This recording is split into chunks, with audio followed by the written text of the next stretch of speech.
Now is it better?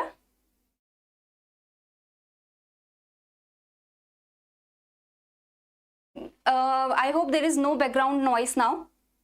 Okay, good. So this report is important from the objective point of view, as well as this is important from the descriptive point of view also. I will give you a lot of statements that you can directly use in your examination. Okay, so we are going to discuss a lot of things. So be with me till the end of the session, and let's start with the session without any delay. Okay, so starting with, first of all, do subscribe to our YouTube channel and join our Telegram channel. Here you will get the PDF of this session. Okay, so you will get the PDF. Do download the PDF, read the PDF also, revise through that also. Okay, so now let's start with the annual report. So the Reserve Bank of India releases the annual report, and I have told you before also that RBI usually releases the report in May month. Okay, that's why I was saying you that do not do the previous annual report. We will focus on the new one. Okay, so from the new one, you know that the questions can come directly. So the RBI released its annual report for the year 2022-23 on May 30th, 2023. The report provides the information on the RBI's functioning. Okay, that what the RBI, the working conditions and the operations that the RBI has done for the complete year. So that is shown in the report, as well as the state of the economy, that is what is the macroeconomic situation of the country, of the economy, as well as not only the domestic economy is discussed, but the global economy is also discussed in the report. So the report is divided into two parts. The first part discusses about the economy, the review of the economy, that what trouble and the what conditions the economy has gone through in the previous year, that is in 2022-23, as well as what is the future for us, how we are going to work in the coming months in the coming year. The working and operations. The second part is regarding the working and the operations of the Reserve Bank of India, that is the functions of the Reserve Bank of India, the work that the Reserve Bank of India has done in different domains, that is shown through the part 2. Okay, so the RBI works in the monetary policy domain, the RBI works for the credit delivery and financial inclusion, the RBI works for the regulation, supervision and financial stability, for the payment and settlement system and information technology. So all of this we are going to discuss in today's session. So now we are going to start with the economy, the review and prospects. Okay, so let's start with the part 1. So the war in Ukraine. So we all know that the war happened in Ukraine. Due to that, the turbulent time came. So the war of Russia-Ukraine, it started in around the start of 2022. Okay, and since then, due to the war, there were the supply chain disruptions, due to which the inflation came in not only India but around the globe. There was especially very high food inflation that came. The persistent, continuously the food inflation was high, continuously there was the energy inflation that was high, there was the supply chain disruption, the fuel was very expensive at that time due to the disruption that came in the supply chain. The tightening of financial conditions. Now when the inflation is coming, what does the RBI do? RBI increases the repo rate. RBI increases the repo rate. Similarly, the other countries around the globe, they are also increasing their benchmark rate. So the interest rate in the economy is increasing. When the interest rate in the economy increases, like the US is increasing the Fed rate. So when the US increases the Fed rate, that means in that country the interest rate is increasing, because the interest rate depends on the benchmark rate, depends on the rate at which the RBI is giving loans to the banks. If RBI is giving loans at a higher cost to the banks will also give loan at a higher cost to the consumers. That's why the interest rate for the loans increases. When the interest rate is high, will you take loans? No, you will not want to take more loans. You will stop and you will say that, okay, for now I will not take house loan, or for now I will not take car loan. Yes, so due to that the demand decreases. Due to that the demand in the economy decreases, because you are not taking the loans to buy different commodities. Okay, so this was happening around the globe. The financial condition, the monetary condition was tightening by the monetary authorities all over the globe, even in India, the monetary authority, that is the Reserve Bank of India, was also increasing the repo rate. The Monetary Policy Committee was also increasing the repo rate, and this was happening around the globe. So you can understand that there was aggressive and synchronized monetary policy tightening that was happening around the globe, and this took a toll on the growth, because when the demand is low, when the people are not buying the goods and services, the supply will also decrease. Supply decreasing means that the production is not happening. Okay, the production has decreased. Production decreasing means that the GDP has decreased. So directly you can understand that it took a toll on the growth, which slowed to estimated. Now we are talking about the globe, that around the globe the growth decreased, and in 2021 the growth was around 6.2%, and for the 2022 the IMF, that is the International Monetary Fund, has estimated that for the 2022 the growth is around 3.4% only. Okay, so you can understand that all the turbulent times, due to the Russia-Ukraine war, there was a huge toll that was taken on the growth. Volatility, now when we thought that, okay, in this new year, that is the year of the 2023, we thought that, okay, now the conditions are improving, okay, that okay, the Russia-Ukraine war is going on, but still the supply chain is improving between the countries. But then what happened, that in March 2023, there were the big banks that fall down. Silicon Valley Bank, the Silvergate Bank of US. So in the US also, in the advanced countries, in the Europe also, there were big banks that were falling down. So volatility has ebbed in the global financial markets, the risk to financial stability from the failure of the banks in some advanced economies. So in some advanced economies, there were the banks that were falling down, and that led to a disarray kind of situation, that okay, the advanced countries banks are falling down, so it will create a problem in all the other countries. So due to that, there were the risk, and the investors, they were in quite a distress kind of situation. Okay, that okay, the financial stability, there is risk to the financial stability. The global financial markets became very volatile at that time. So that has also eased for now in the coming months. Now all of these things were happening, but India remained stable. India remained resilient against all these conditions. So India has remained among the fastest growing major economies of the world. And in the past 5 years, if we take the average from the total growth that is happening of the world, 12% is of the share of India. That is, of the globe, 12% growth is happening because of the growth in India. So here you can see that India has remained among the fastest growing major economies of the world, contributing more than 12% to the global growth on average during the last 5 years. So India has remained resilient and stable.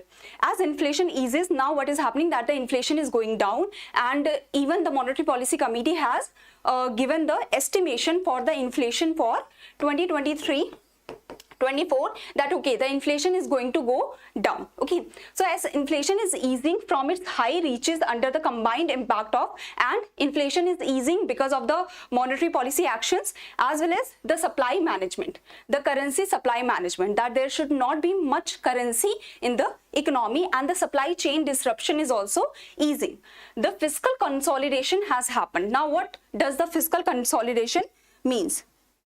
Fiscal consolidation means that the economy, the government is trying to reduce the fiscal deficit, is trying to reduce the debt, because fiscal deficit is equal to what? It is equal to the total borrowing requirement of the economy. Fiscal deficit is equal to the total borrowing requirement of the economy. Fiscal consolidation means that the government is trying to reduce the debt and the deficit, because when the fiscal deficit reduces, that means the total debt requirement also reduces. So the government is trying to do fiscal consolidation. The government is trying to increase the revenue and decrease the expenditure. That's how the fiscal consolidation happens, and it refers to the narrowing of the reduction in the fiscal deficit. So this is also happening in the pandemic induced highs. Like during the COVID-19, what happened during the pandemic, there was high need for the expenditure from the government. Okay, there was the requirement of the expenditure from the government. The government had to take a lot of steps. The government was giving the free rations, the government was giving the hospital services, the government was giving the oxygen cylinder services and many other services. Okay, so at that time the expenditure was very high. and the revenue was decreased of the government because the tax, the people were not able to give the tax at that time at very high levels. So the revenue was decreased and the expenditure increased during the COVID, and in the COVID there was high fiscal deficit.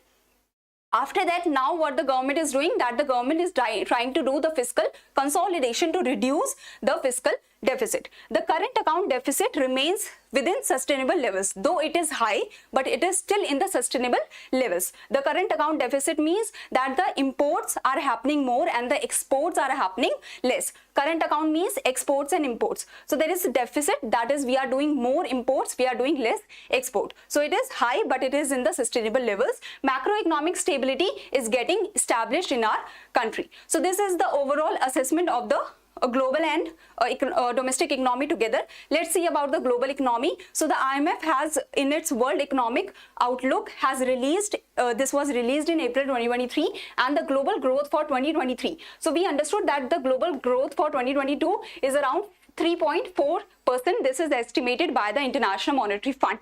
Now the global growth for the coming year, that is the ongoing year, that is 2023-24, the global growth is considered to be at around 2.8%. This is the estimation of the IMF, International Monetary Fund. Okay, and the medium term growth, that is for the coming 3 years, 2-3 years, the medium term growth is around 3.0%. This is the estimation of the IMF. Globally, disinflation. Now, who can tell me that what is disinflation? Try to tell me that what is disinflation. Disinflation means what? Inflation means that the price level is increasing. Okay. Deflation means that the price level is decreasing. The price level is decreasing. So what is disinflation? What is disinflation? What does this mean? Disinflation means that the price level, the inflation is reducing. Inflation is reducing. If the inflation is 7%, the inflation is reducing to 6%, to 4%, to 3%. So this is what the economies around the world want. They want disinflation, that is the inflation rate should decrease. So disinflation efforts are going on, and it is expected that the headline inflation, that is the CPI, the Consumer Price Index inflation, from 7.3% will go down to 4.7% in the 2023 for the advanced economies. So in the advanced economies, the average rate is 7.3%. So it is expected that in this year 2023-24, the inflation, headline inflation, the Consumer Price Index will go down to 4.7% for the advanced economies. But for the emerging market and the developing economies, the percentage will still remain high, though it will reduce from 9.8% to 8.6%. This is all the projection that has been given.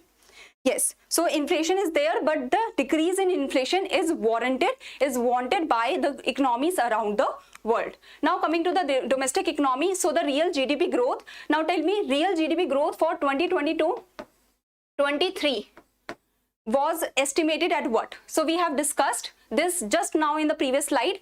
So the real GDP growth for 2023, no.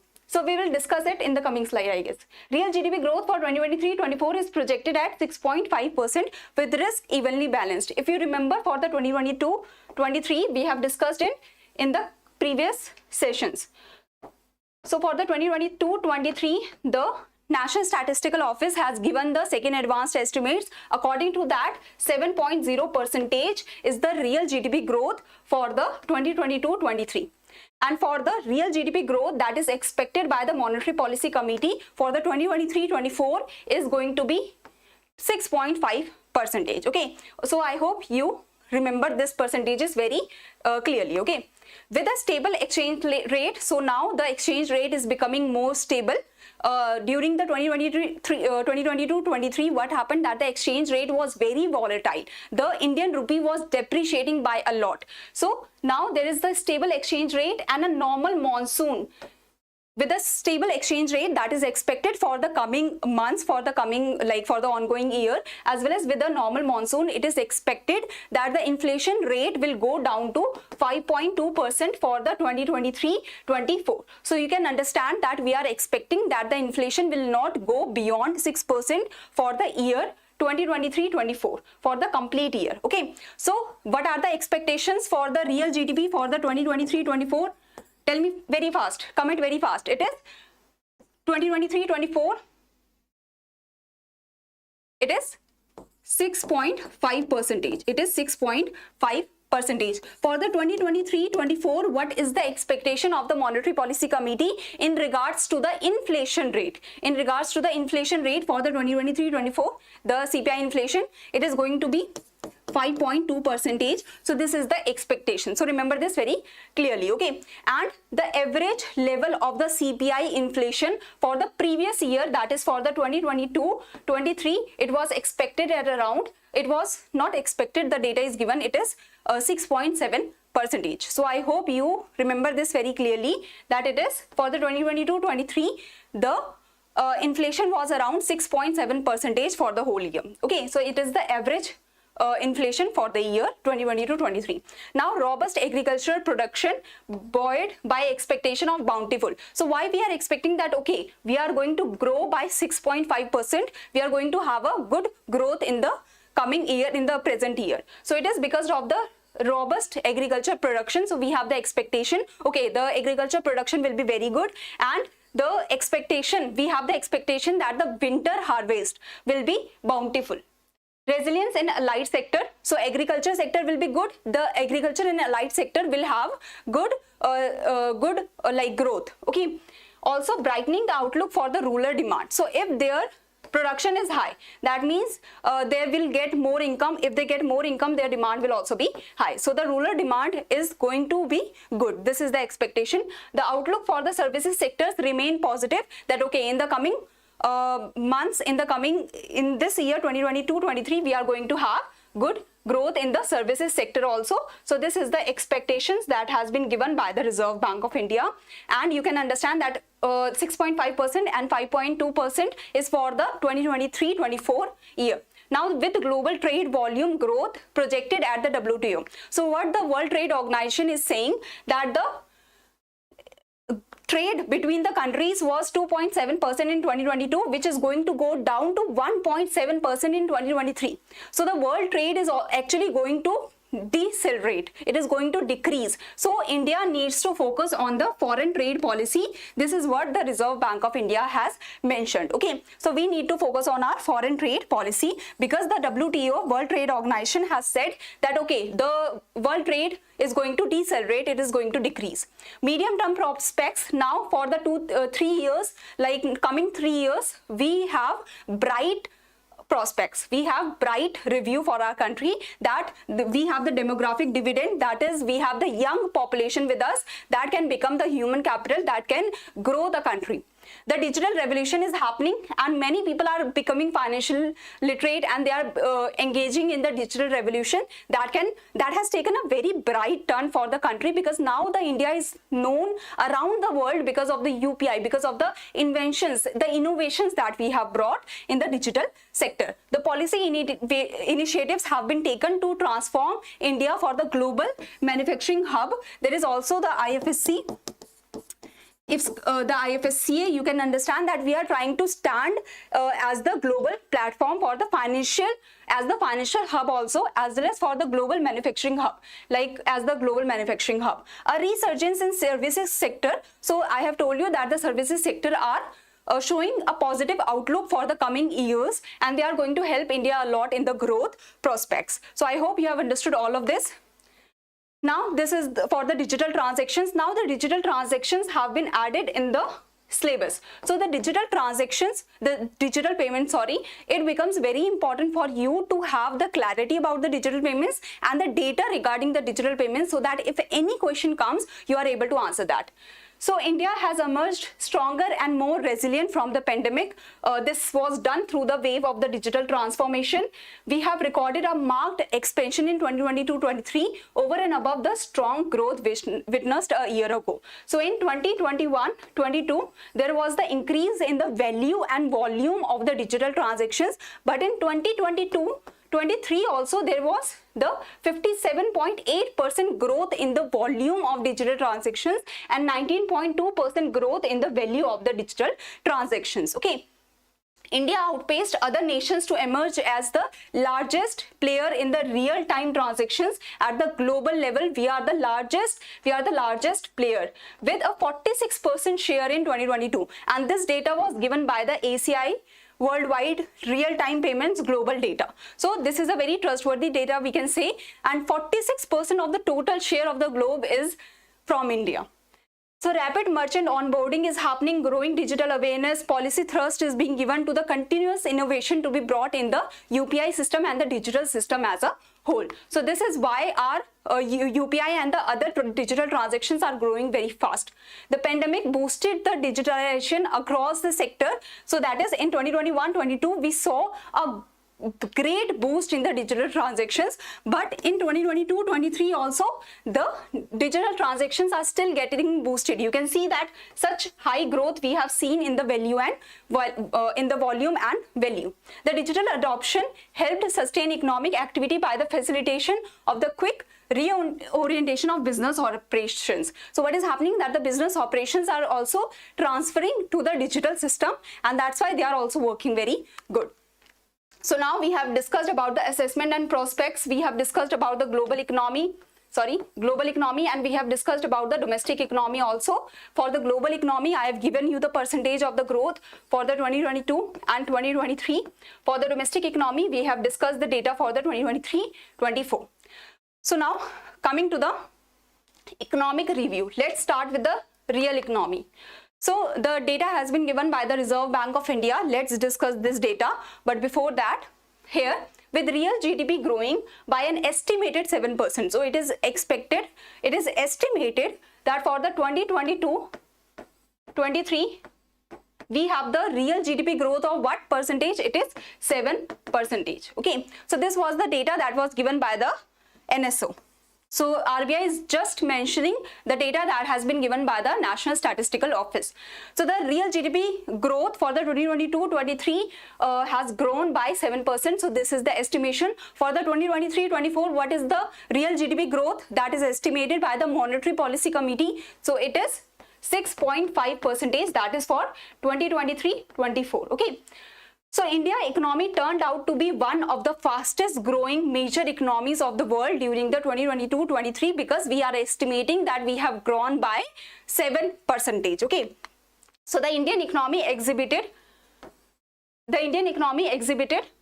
robust resilience. We have exhibited the stability in the 2022-23 amidst the global turbulence that was coming, the Russia-Ukraine war that was happening, the supply chain disruptions that was happening, and we have recorded a robust growth of 7%, which is the highest among the major economies in the world. Okay, so the NSO, that is the National Statistical Office, it has given the percentage in the second advanced estimates of the national income that we have grown by 7%. Okay, in 2022-23. So here you can see that the consumption expenditure, so the real GDP.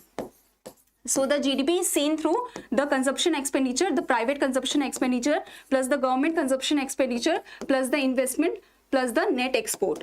So the gross domestic production has grown by 9.1% in the 2021-22, and in 2022-23, even after the Russia-Ukraine war started, still we were growing by 7.0%. That still we have seen a good growth, that is of the 7%. Okay, so now coming to the GVA, that is from the supply side. Now GDP is from the demand side, the GDP is from the expenditure side, from the demand side or from the expenditure side. Now we will see the GVA from the supply side, that is the gross value addition from the agriculture sector, from the industry sector, and from the services sector, how we have done. So let's see that in a fast manner.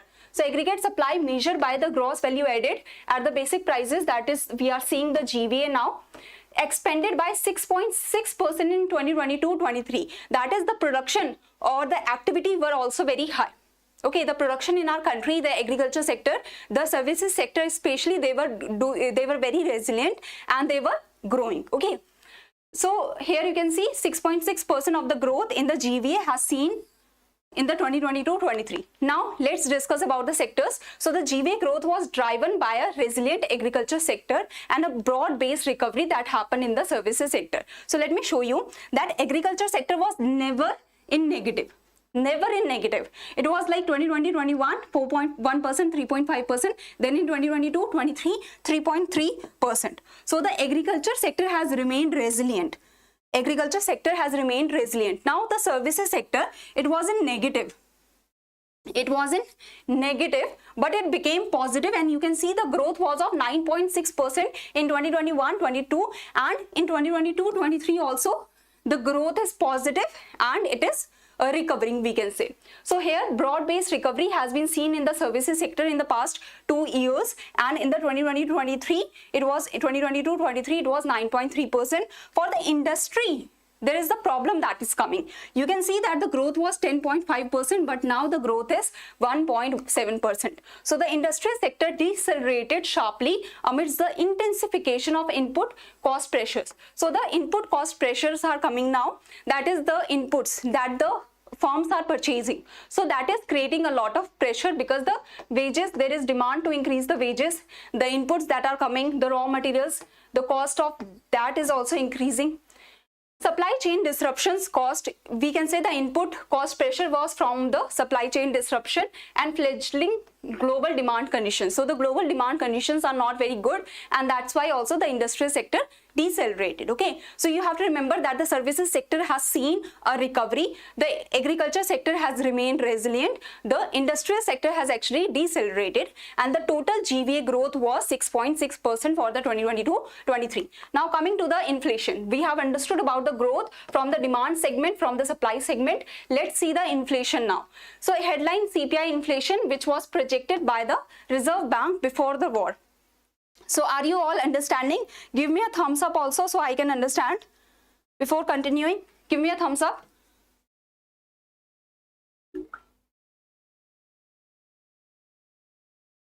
So the inflation, headline CPI inflation we are going to discuss about. Headline inflation is the CPI inflation, it is, okay, the consumer price index. So inflation that we are going to see from the consumer basket terms, and the headline inflation is the combined inflation of the rural and the urban areas. So the CPI, that is the consumer price index, is calculated, or it is calculated from the rural terms and the urban terms, and then there is the combined CPI, that is for the whole country. So headline inflation is measured by the year-on-year changes that is happening in the inflation rate for the consumer price index from the for the whole country, okay, with base year. So you can see the base year, and it is released by the National Statistical Office. Now India, before the Russia-Ukraine war started, India was expecting that for the 2022-23 our inflation will be around 4.5% on average for the whole year, but actually our inflation was the 6.7% in 2022-23. So you can understand that due to the Russia-Ukraine war, what a big jump the inflation has taken. Okay, so the RBI raised the policy repo rate. Now when the inflation was increasing not only in India but around the globe, what happened that RBI had to take the step in May 2022 to conduct a off-cycle meeting. And in this off-cycle meeting, the repo rate was increased from 4% to 4.5%. Okay, so the RBI had to increase the repo rate by 50 basis point, and here you can see that in May 2022, the RBI increased the repo rate to increase the interest rate in the economy. And from May 2022 to February 2023, that is from in 2022-23, in this financial year, there was the increase of the repo rate by 250 basis point, that is by 2.5%. The repo rate was 4% before May 2022, and the repo rate became from 4%, the repo rate was increased to 6.5% in February 2023. Till now, the repo rate increased to 6.5% by the 2.5 basis point. So the priority was given to the inflation, okay, while remaining mindful of the growth. So prioritizing price stability, that is prioritizing the inflation control while remaining mindful of the growth. So you need to remember that in the May 2022 off-cycle meeting, repo rate was increased for the first time. Inflation reached a peak in April 2022 at 7.8%. So here in India, the inflation since January to October 2022, the inflation was above the 6% mark, that is above the upper tolerance level. Okay, and in April 2022 it was at the peak of 7.8%. You can understand that how high it was. 6% is our upper tolerance level and the inflation was even above that. Okay, for January till October 2022 the inflation was above 6%. In November 2022, due to the food inflation decreasing, that is the winter came and the crops become cheaper, the vegetables became cheaper, and that's why in November 2022 the inflation decreased to 5.88%, and in December 2022 the inflation decreased to 5.72%, around that. So you can see that for 10 months the inflation was above 6%, and only in November and December the inflation decreased below the 6% mark. Okay, and the inflation was mainly above or mainly higher due to the food inflation, due to the fuel inflation. Okay, so food, fuel and even the core inflation was high, but the major high was in the food inflation and fuel inflation. This was due to the supply chain disruptions that came due to the Russia-Ukraine war. Okay, for the current, so we have understood about the 2022. Let's discuss about the 2023. So in 2023 the inflation was high in January and February, but you can see for April, so January and February the inflation was high, but in March the inflation came, March 2023 the inflation came down 5% mark, and in April the inflation is expected to be around 4.7%. Okay, so this is the rates that were given. Okay, so for January, Feb 2023 the inflation was above the 6% mark, but for the March and April the inflation was below the 6% mark, and we are expecting that in this year the inflation for the 2023-24 will be around 5.2% at average. Okay, so now this is about the inflation, the constituents of CPI inflation. The inflation was higher during 2022-23. The CPI headline inflation was primarily higher due to the food and beverages, as well as followed by the fuel and light, and then the other categories. Okay, core inflation remained sticky at around 6%. So even though the food inflation and the fuel inflation was increasing the CPI inflation to 7%, to above the 7%, but core inflation, that is core inflation is the inflation excluding food and fuel. So it was sticky at around 6% since May 2022. Despite the excise duty cuts, despite broader steps that were taken by the government, the core inflation was sticky at around 6%. Inflation measured by the WPI, so the wholesale price index, we have understood that for the consumers, the consumer price index we have understood. Now the wholesale price index rose sharply in the first half of the 2022-23, that is from April 2022 to September 2022. The WPI was very high, the wholesale price index was very high, that is in the wholesale segment also the prices were increasing very high, and the peak was in May 2022, that was 16.6% for the WPI. So the CPI, here you can see that the CPI index is calculated through the food and beverages have the highest weightage in the CPI index, then the weightage is given to the miscellaneous services, then the housing, then the fuel and light, and then the clothing and housing, clothing and footwear. In the WPI index, the highest weightage is given to the manufactured products, then the weightage is given to the primary articles, that is the food articles and the minerals. Okay, so these are the indexes. Now if we talk about the WPI index, we have seen that 16.6% was the highest for the WPI, that was in May 2022, but in WPI you will see that there was a very strange number that came. So softening of global commodity prices happened, particularly in the energy, food and metals in the later half of the year of the 2022-23.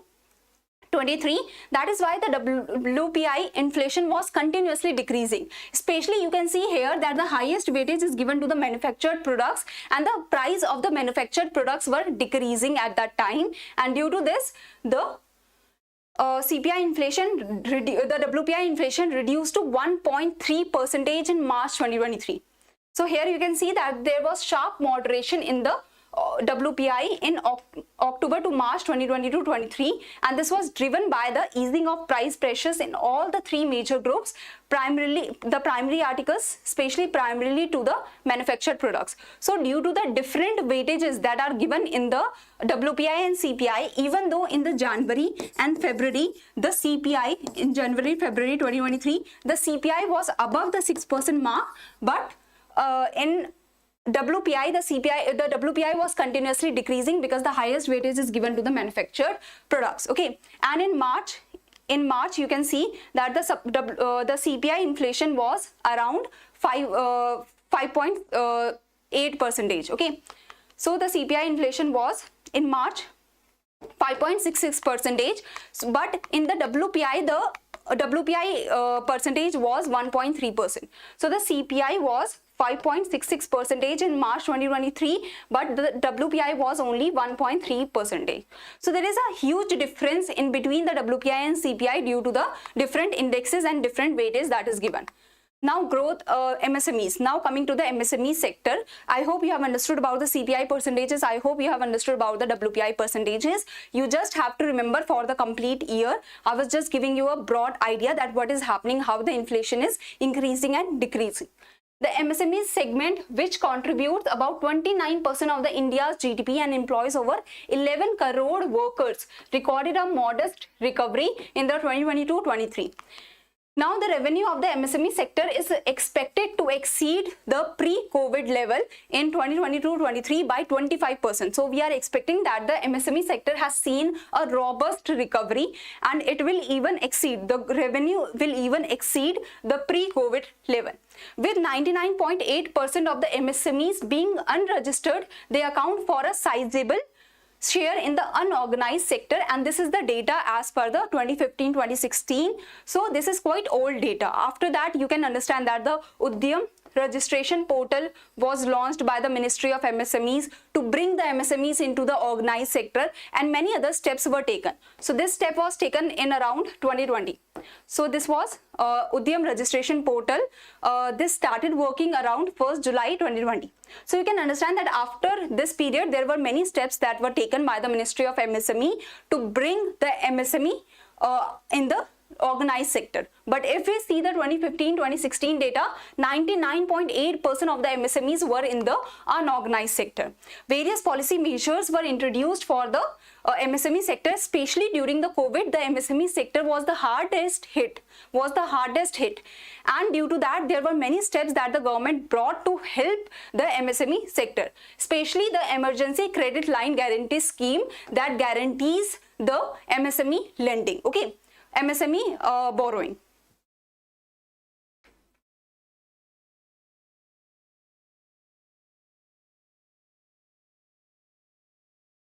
So, which aimed at meeting their liquidity needs for starting. Emergency credit line guarantee scheme, I hope you all know, in which the government provides the guarantee for the loan that is taken by the MSMEs, and in this way the banks are relaxed that okay, we have the guarantee of the government, so we can give the loans to the MSMEs. Okay, so this provides the money to the MSMEs for their operations and continuous working.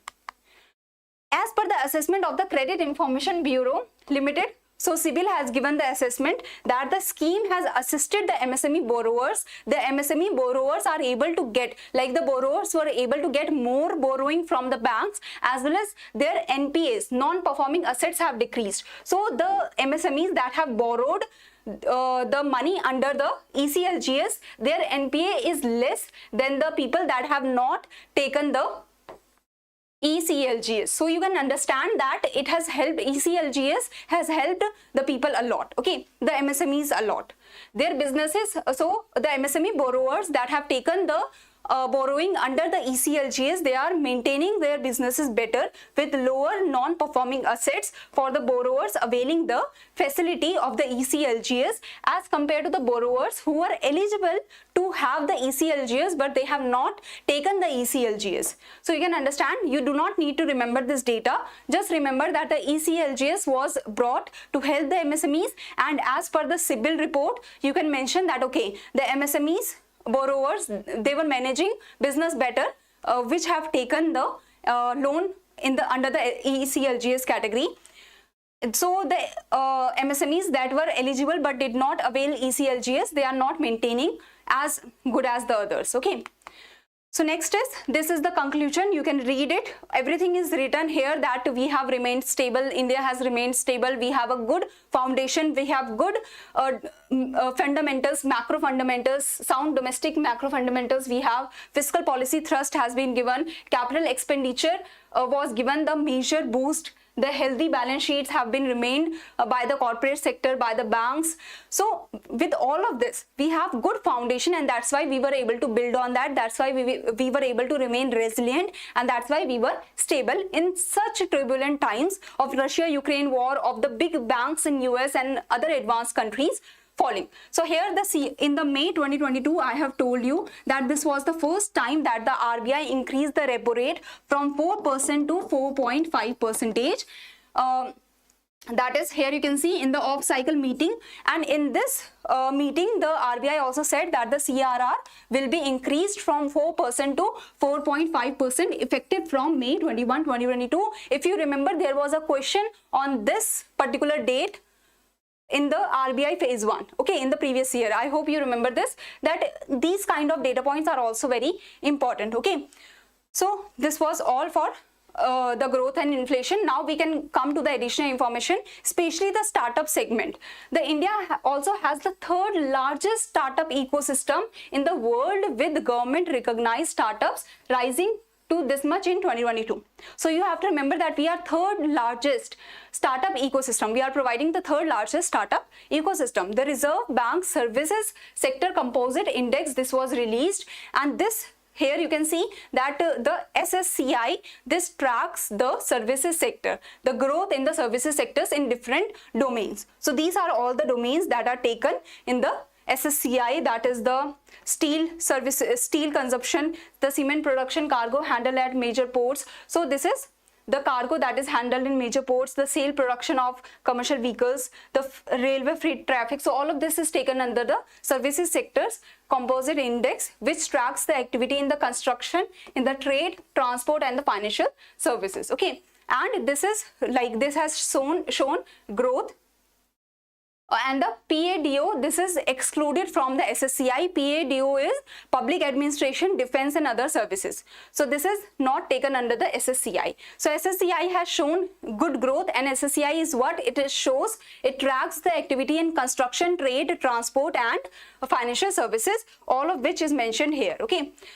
PADO remained resilient in 2022-23. So the public administration, the defense and the other services remained resilient, and this was basically because of the other services that are included in the PADO. Because the public administration and the defense, the government was not doing much expenditure in the 2022-23 to reduce its expenditure.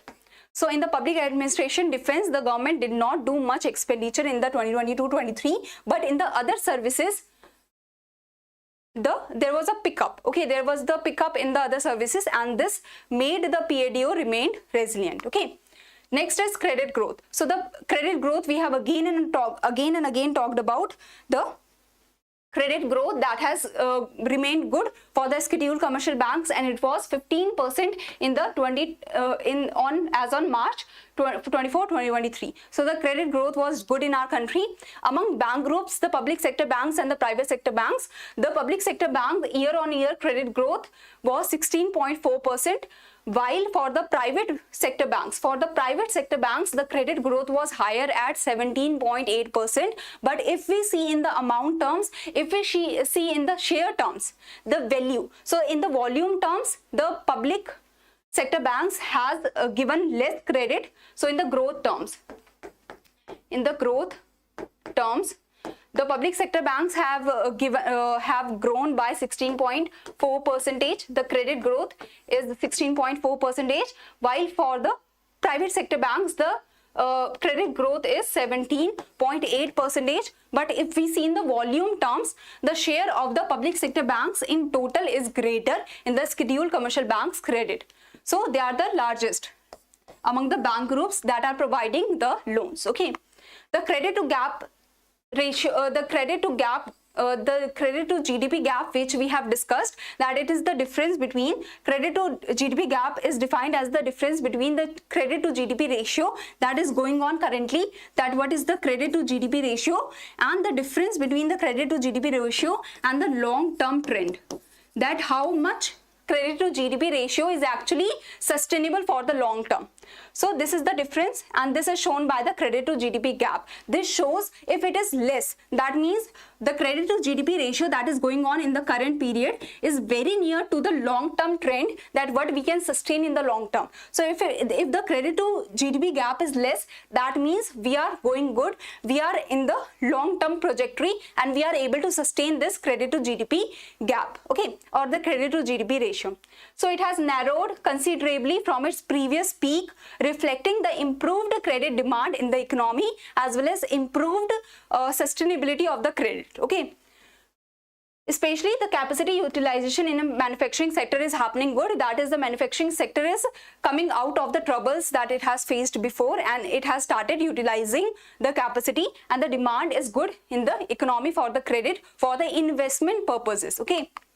Now coming to the foreign exchange. So the current account deficit, I have told you that the current account deficit remained at the sustainable level, still it is high.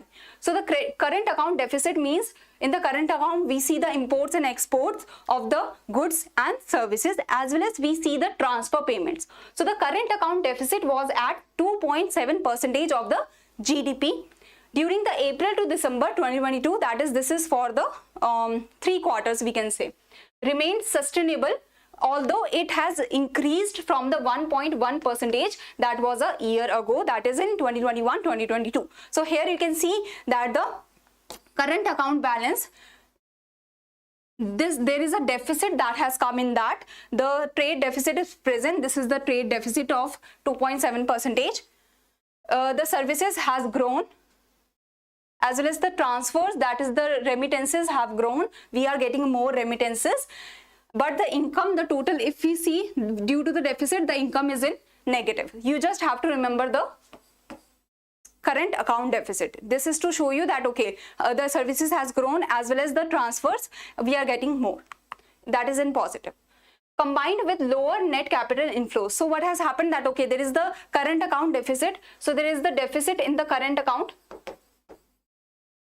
as well as the capital inflows are also less. The current account deficit is there, the capital inflows are also less.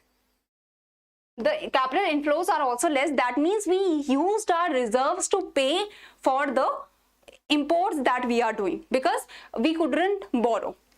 So the capital inflows are also less than in the previous year, led to the depletion in the foreign exchange reserves, including valuation effects were also the problem because the dollar was appreciating and the Indian rupees was depreciating, due to which the RBI used the reserves to pay. RBI used the reserves to pay, to supply the dollars. RBI supplied the dollars so that the dollars supply can increase in the market, and when the supply increases, the value of dollar decreases. Whenever the supply increases, the value decreases, the price decreases, and that's why to decrease the value of the dollars against rupees, we tried to supply the dollars, and due to this also the reserves were depleting. So India's foreign exchange reserves declined by US $28.9 billion during the 2022-23. This was due to the current account deficit. This was due to the capital account inflows were also less, as well as we were trying to maintain the rupee from depreciating a lot. So we were trying that, okay, the value should increase of rupees, or the depreciation should at least decrease, and for that the reserves were depleting. India's foreign exchange reserves at US $580.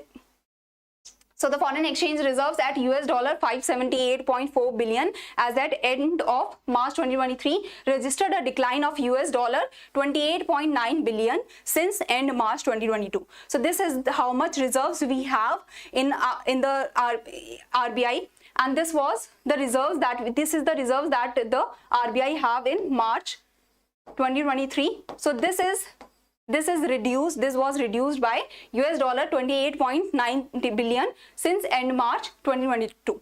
So in March 2022 we had 578.4 plus the 28.9, so you can calculate it. But now this much has gone, and that's why we are only left with 578.4 billion dollars, US dollars, at which US dollar 19.7 billion decline was due to the valuation changes. So the dollar was appreciating, and that's why we had to release these, or the capital inflows were also happening less. Okay, Forex. So in June 2022,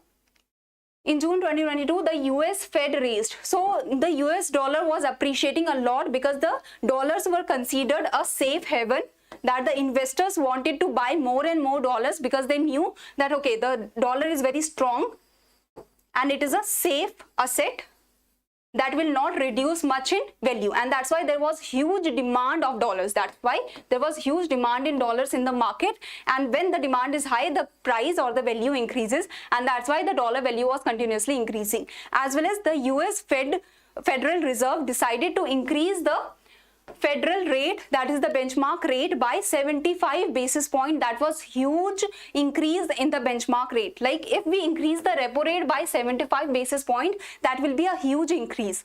And this was the first time that the US Fed did this since 1994, and this affected the overall market in all the countries, because when the US have such high interest rate, the investors will want to save in US because the interest rate is rising very fast in US. So they will want to save their money in US, and that's why this led to the foreign portfolio investments withdrew. The foreign portfolio investments withdrew from India by US dollar 14 billion during the first quarter, that is April, May, June. So for the first quarter, this much of the withdrawal happened of the foreign portfolio investments. So in short, the US, like whatever steps the US was taking, it was affecting the investors. The investors were taking the money out from India and they were investing in US. So this was creating a big trouble for Indian rupee. And here we have seen the data points. That is all that you need to understand. Okay, so this is the reason that why the foreign exchange, the dollar was appreciating and the rupee was depreciating, because the dollar demand was very high, and against that all the currencies were depreciating. Here you can see that the condition was India was better, but the emerging markets and emerging market economies, they had more volatility. INR exhibited orderly adjustment with lower volatility relative to many other emerging market economies. So you can understand that India was still doing better because the RBI was supplying the dollars so that the demand can be met and the rupee should not depreciate by much. So that's why the India or the RBI was using the reserves. Now central government finances in 2022-23. So the fiscal deficit, gross fiscal deficit shows us the requirement of the total borrowing. Okay, so I hope you all know the formula of the fiscal deficit. If you do not, I have taken a session on that. You can see that also. So the gross fiscal deficit of the union government declined from 6.75% of the GDP in 2021-22 to 6.45%. So actually the gross fiscal deficit has declined, and that is a good news for the country. Now in the annual report, there was a mention of the Pradhan Mantri Ujjwala Yojana, and there was the mention of the Pradhan Mantri Garib Kalyan Ann Yojana. Now we do not have the time to discuss these, but I have mentioned them so you can read them very carefully and clearly. They were mentioned in the annual report. For 2023-24, the union budget has prioritized the capital expenditure, that we should make more assets and we should focus on the capital expenditure. And on the receipt side, that is the revenue, the tax revenue has remained robust, surpassing the budgeted expectations by 0.6% of the GDP. The non-tax receipts fell short of the budget targets, but it is not very less. It is only 0.6% of GDP. That is the shortfall. So the shortfall is not very less. So the non-tax receipts had a shortfall of only 0.6% of the GDP, and this is the breakdown of the capital expenditure for the ministry wise. Okay, so this all has been discussed in the union budget. I hope you have read it there. I'm not focusing on this much. Next is the India's merchandise trade. So you can see that the exports, the growth was 44.6% in the 2021-22, and the growth has declined to 6.7%. Now the growth is happening by only 6.7% in 2022-23, but we are happy that at least it is not in negative. For the imports, the growth in 2021-22 was 55.4%, and there is still the growth of 16.5% in 2022-23. So that is the imports. This is showing that the imports is happening, the exports are happening, but the growth in imports, is higher than the growth in exports. Okay, so the growth in imports is higher than the growth in exports. Now tell me one reason that why it is happening. Because the demand of India is good. The demand of the consumers in India is resilient. Okay.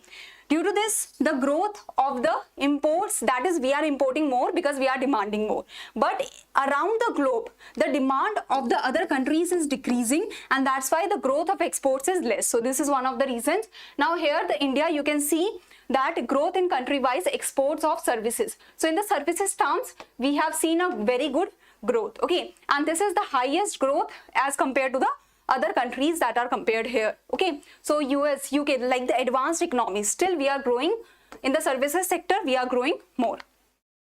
So India is the importer of the vegetable oil. We are the largest importer of the vegetable oil globally. A rise in travel and transportation receipts alongside the growth in computer, business, information services, this has provided resilience to the service exports, and we can say due to the service exports, they are increasing very fast, and that's why we are seeing a positive growth in the exports. Sorry, it is merchandise exports, and here we are seeing the service exports. Merchandise exports means only the goods. Here we are seeing only the goods. Here we are seeing the service growth. Here we are seeing the growth in the service exports. Okay, so I have shown you both. The growth in the service exports is more than the growth in the goods export.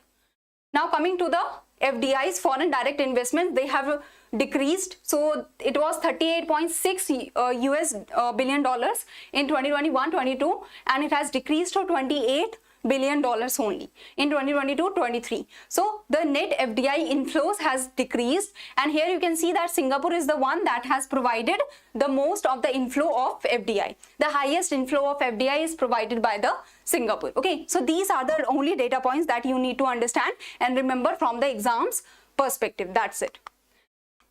So now let's start with the part 2. I hope you have understood the part 1.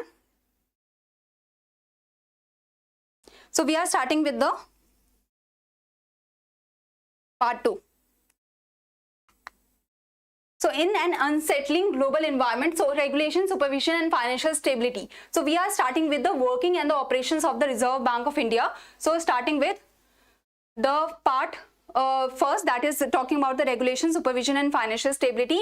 The Indian banking system has remained very resilient. The flow of credit is also very good in our country, because we can see that the credit growth was very high. It was around 15% in the 2022-23. So you can understand that the Indian banking system was resilient, and it was able to flow the credit to the productive sectors of the economy. Especially we have the priority sector lending. So you can understand that if the credit growth is high, that means we are also providing the good credit to the productive sector of the economy, that is the MSMEs, agriculture sector and all.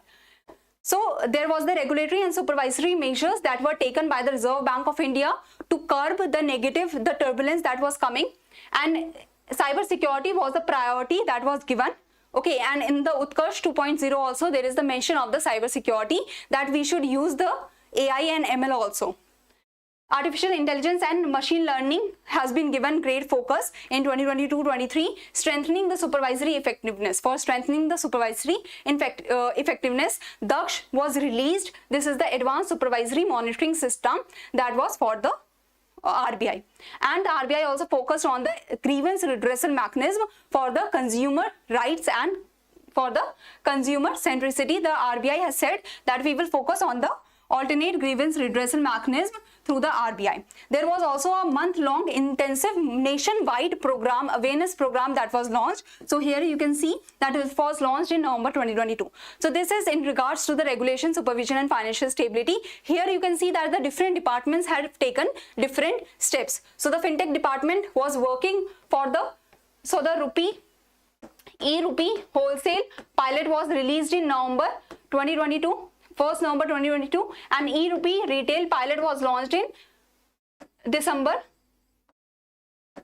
2022. Okay, the Department of Supervision, this was working on the supervisory actions, the supervisory cooperation between the different countries, the monitoring of the large borrower groups. The Daksh was also launched under the Department of Supervision. Now the CEPD, it was focusing on the consumer education and protection department. So it has given continued efforts for enhancing the public awareness in different areas. DICGC launched new initiatives to strengthen the public awareness through the constitution of Technical Advisory Committee to guide the corporation in the public outreach activities. I hope you know that what the DICGC do. Okay, tell me that how much of the loan protection, how much of the deposit protection is given by the Deposit Insurance and Credit Guarantee Corporation? How much of the deposit protection is given by the DICGC? Now the Utkarsh 2.0 was also released in 2022-23. So this is that. Now these were the actions that were taken, and I have taken a session on all the big steps that were taken under the regulation, supervision and financial stability. So we are not going to discuss each one of them one by one. I can see that it has been a long session, so I'm not going to discuss each one of them. I have already taken sessions for the regulation, supervisory and the financial stability actions. So the review of statutory liquidity ratio was done in the STM category. So it was increased from 19.5% to 22%. So the RBI is saying that, okay, we are going to decrease it in a phased manner. Then the Harbinger 2021 was brought. This was a hackathon where the 4 problem statements were given so that there can be the innovations that can be brought by the innovators. The UCBs, urban cooperative banks, I can tell you that it is very important from the examination perspective. Okay, the UCBs are divided into the 4 tiers. There is the change in the capital adequacy ratio and the net worth. So this also I have taken a session on. Then the large exposure framework for the NBFCs. If the NBFC is giving the loan to a single counterparty, that is to a single company or a single legal entity or a single person, so these are the limits, as well as if it is giving to the group of connected counterparties, that is the Reliance have many, the Jio has, or the Reliance or the Smart Digital, they all are group of connected counterparties. So this is the limit that should be that should be catered to by the NBFCs when they are giving the large exposure, when they are doing the large exposures. Coming to the frauds, so the number of bank frauds. If you can see that the number of frauds have increased from the 2021-22 to 2022-23, but the amount involved has decreased. So it is a very good news for the country. The number of frauds are increasing, so that is bad, but at least the amount involved has decreased by a lot. Okay.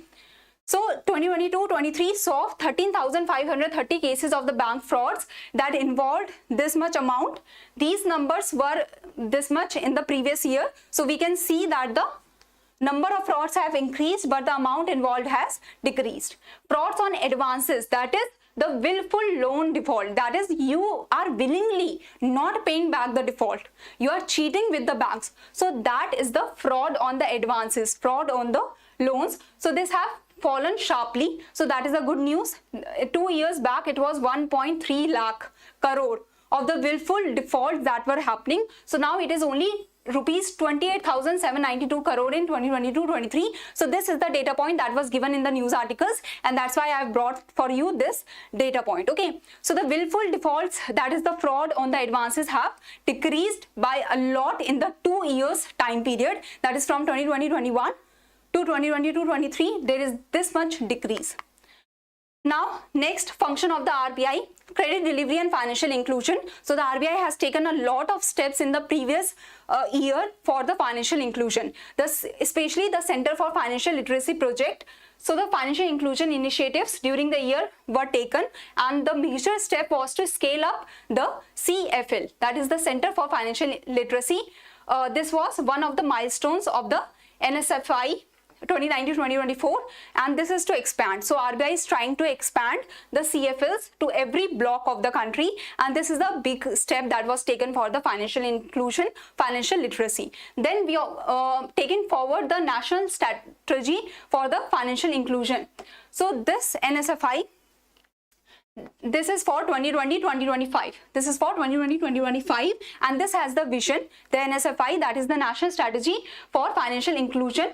This is the major step, or this is the major document in the financial inclusion, which tells about the vision of the RBI, which tells about the vision, all the regulatory authorities will come together and they will work for this vision, okay, for the financially aware and empowered India. And these are the strategic objectives, that okay, the financial literacy should be there and the saving behavior should be encouraged, encouragement of the participation in the financial markets, and these are the objectives where all the financial authorities will come and they will work together to boost the NSFI.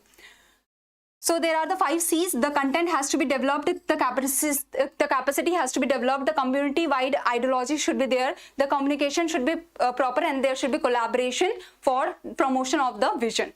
That is financially aware and empowered India. And NSFI has been put in place to synchronize and coordinate the efforts of all the stakeholders, that is the authorities, the regulatory authorities in India.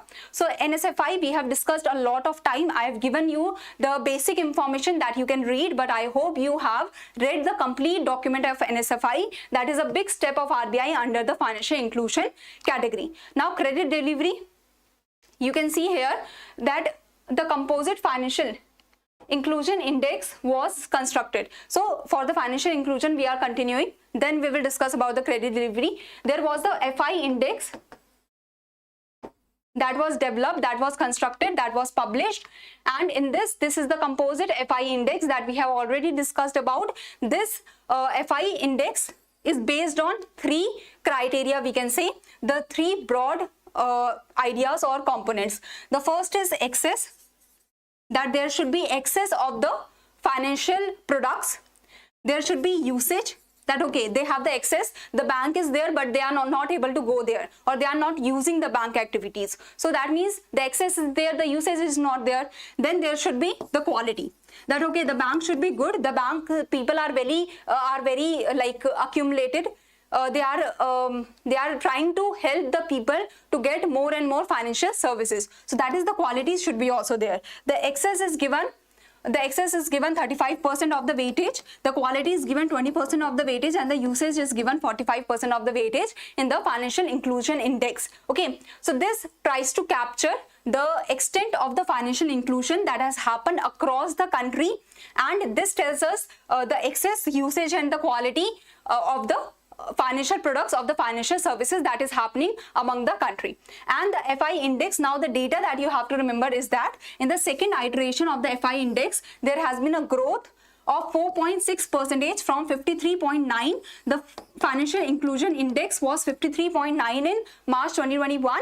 That has increased to 56.4 in March 2022. So the growth has been witnessed in the sub indexes, that is the excess has increased, the usage has increased, the quality has also increased. So this is the financial inclusion index. Now there is also the digital payment index that we have again and again talked about, that I hope you know. Here, achievement of priority sector lending target, that is the credit delivery, and the credit delivery that is to the priority sector lending, it is quite good. Okay, so it is happening quite, the achievement of priority sector lending targets has happened, and here you can see that the public sector banks, they have achieved the target and they are providing 44.18%.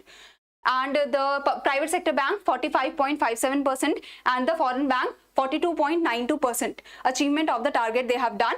And here you can see that all of the banks are providing more in the priority sector lending target. So the scheduled commercial banks achievement under the priority sector lending as on March 31st, 2023 stood at 44.7% accumulated. So you can see that, okay, they have achieved the priority sector lending targets to the bigger amount. Okay.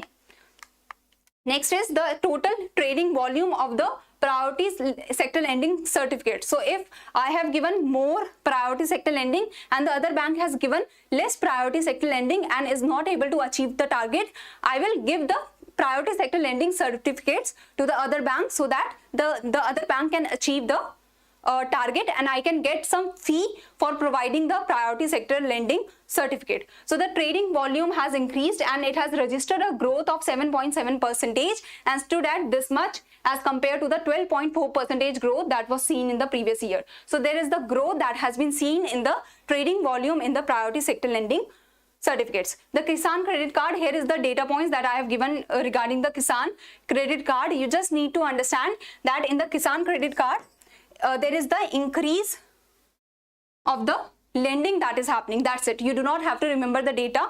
Just remember that, okay, there is the increase in the lending under the Kisan credit card. The flow of credit to agriculture provides adequate and timely. So the KCC provides adequate and timely bank credit to the farmers and it has actually increased.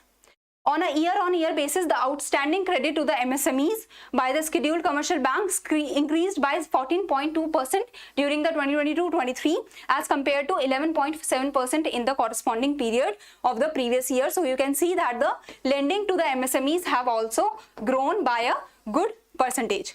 Next is currency management. So we are towards the end of the session. So currency management is also done by the Reserve Bank of India and the RBI has introduced the e-rupee, that is the digital rupee, on the live pilot basis. So the e-rupee wholesale pilot, e-rupee retail pilot, both has been launched, undertook a study for optimizing the currency management operations and has released the pilot project on the quick response code, that is a QR code based coin vending machine also that provides the coins. When you scan the QR and your money will be deducted from your bank account and you will get that much of the coins that you want. The value and volume of banknotes in circulation increased by 7.8% and 4.4% during the 22-23 period. So the volume has increased by 7.8%, value has increased by 4.4%. In volume terms, so first let's see the value of e-rupee wholesale and e-rupee retail in circulation stood at 10.69 crore and 5.70 crore. So you can see that, okay, the value of e-rupee wholesale, this much is getting transacted, this much is getting this much is revolving in the economy in the pilots. So only the pilot has been released and in the pilot also the huge value we can say is being transacted. Now coming to the volume, so 500 rupee and 2000 banknotes together, they account for 87.9% of the total value of the banknote that is in circulation, and rupee 500 denomination constituting the highest share of the banknotes, that was 37.9%. So the 500 denomination banknotes are being used most. Okay, so this was all. So now coming to the fake currency. Compared to the previous year, there was an increase of 8.4% and 14.4% in the fake currency in the counterfeit notes that is detected for the rupee 2 and rupee 500. So you can see that for these currency there is the fake notes that are circulating in the economy, but for the 100 and for the 2000 rupee notes, the fake notes has actually declined by these percentages.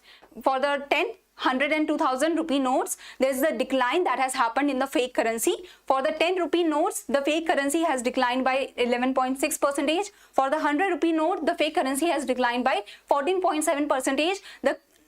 For the 2000, it has declined by 27.9%. Now the 2000 rupee note, we have seen that they are not circulating much in the economy, and that's why we can say that the fake currency is not coming up. Coming to the last of the functions that we are going to discuss today, that is regarding the payment and settlement system and the information technology.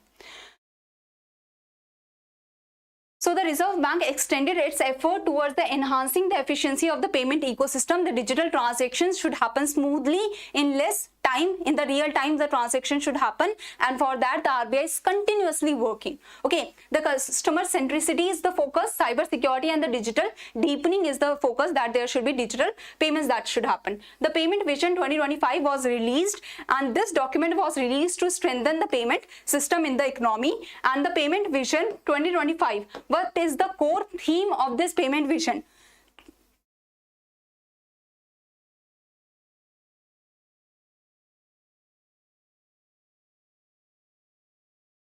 Try to tell me that what is the core theme of the Payment Vision 2025. Okay, so the focus in the payment and settlement system is on the Payment Vision document of 2025, and the core theme is 4 E's. The 4 E's are the main focus, that is e-payments for everyone, everywhere and every time. So the vision aims to provide every user with safe, secure, fast, convenient, accessible and affordable e-payment options. Okay, and these are the 5 dimensions on which the payment system should be developed. There should be integrity in the payment system, inclusion in the payment system, innovation, institutionalization, and the payment systems should be made internationalized. That is why UPI and PayNow are getting connected for the internationalization. Okay. So the payment and settlement system recorded a robust growth. So the payment and settlement system has grown by 57.8% in terms of transaction volume. So this much of the transactions has grown in the payment and settlement system through the digital payments during the 2022-23, on top of the expansion of 63.8% that happened in the previous year. In the value terms, the payment and settlement system has grown by 19.2% in 2022-23. Especially the RTGS, we are talking about value. So in the value terms, the RTGS is used majorly. So the RTGS is being used majorly, and that's why we are seeing the value terms is growing very high. The share of digital transactions in the total volume of non-cash retail payments increased to 99.6%. So if you are doing the non-cash transaction, that means you are using the digital transactions. Okay, and non-cash means you are also doing the barter system, you are giving the securities and you are buying the other securities, so that can also happen. So in the non-cash retail payments, the 99.6% is the share of the digital transactions. Now there were the other steps that were taken for the payment and settlement system, that is the Digital Payment Awareness Week was conducted, in which Har Payment Digital was the mission that was taken. Okay, and here the message was digital payment apnao auron ko bhi sikhao. These are the other steps that were taken for the payment and settlement system: the UPI PayNow linkage, the linking of RuPay credit card to the UPI, the enabling of the Bharat bill payment system to the cross-border inbound bill payments, that if you are sitting in some other country, you want to pay the bill for your parents that are in India, so you can do so.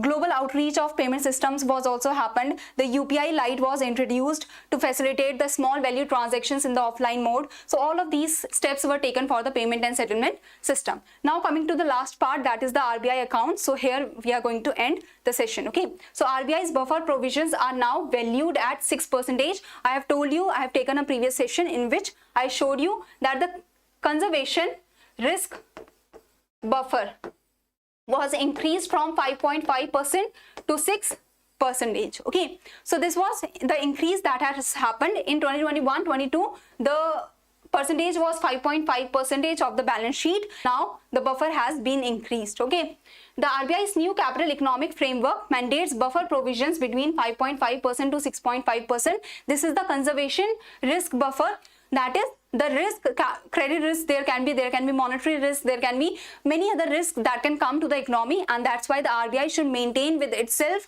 6% for now, 6% of the balance sheet with itself, so that it can handle the risk in the economy.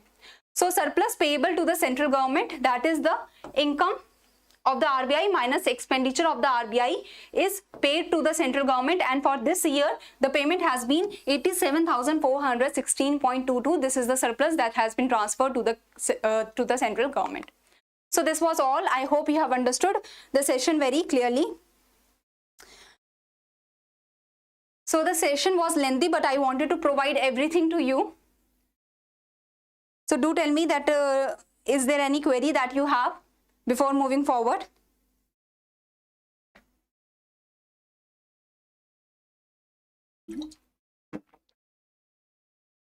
Any query that anyone has, they can share. And do tell me in the comment section that if you want a revision session, do you want a revision session for the annual report? So I have not brought questions here. I'm thinking of taking a revision session. So do you want?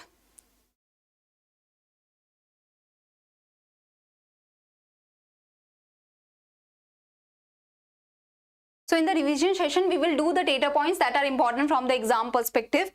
So do tell me in the comment section that if you want such a session.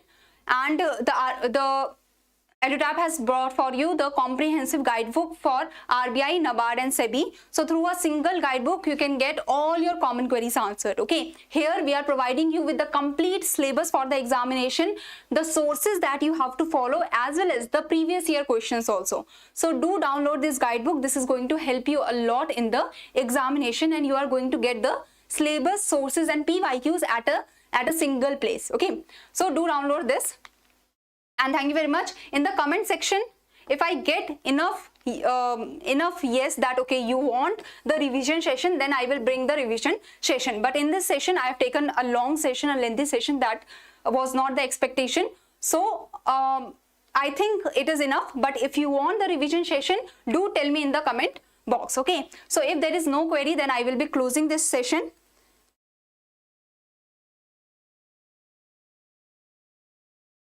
So do tell me in the comment section. Okay, I should be able to see that okay, this much people are they want the session, and then because it takes a lot of time. Okay, so thank you very much everyone. I hope you like the session. Do share, do like, and do comment in the comment section so that it gets more reach, and I am also able to understand that okay, you have understood the session. If there is any confusion, I will cater to your confusion in the comment section also. Regarding the annual report, this session I have covered all the important points. That is, I have gone through the complete report, and I have gone through like the basic points that are important from each and every section, so that even if you are reading it yourself, now you will find it very easy to go through the whole report. So for now, this session is enough, I can say, and from here you have got enough point for the descriptive answer writing. You have got enough point for the objective answer for the objective answers also, and before the interview also you can see the session again, so that you have the idea that okay, what is given in the annual report. You can go through the annual report, the whole annual report before the interview. Okay, I hope that if you have the EduTap course, so you will get the annual report in the summarized form in 20-30 pages, so you can go through that to complete the annual report. But I have tried to bring all the sections of the report at one place. It was it took a lot of time, but I tried to provide you the complete report in a summarized form here only, so that most of you can understand the sections of the RBI that the RBI provide. Okay, so do comment in the comment section, ma'am, finance video is enough for the current part of FM. So see, I am covering in the finance current affairs section. We are mostly providing the RBI notifications. Okay, so this much I can say that if you are seeing the revision session also, so I cater to all the RBI notifications in the revision session, as well as I try to bring the sessions particularly also. So the RBI notifications, if you are seeing the revision session, you will be able to know that okay, these are the important ones, these I have to read. Okay, but for the banking news and for such kind of news, do see the other sessions also, because it comes, the banking news comes in the current affairs, the GA section. Okay, thank you so much. It means a lot. Do comment in the comment section also if you like the session, and if you want a revision session, the more comments I will get, then I will try to make a revision session also. Okay,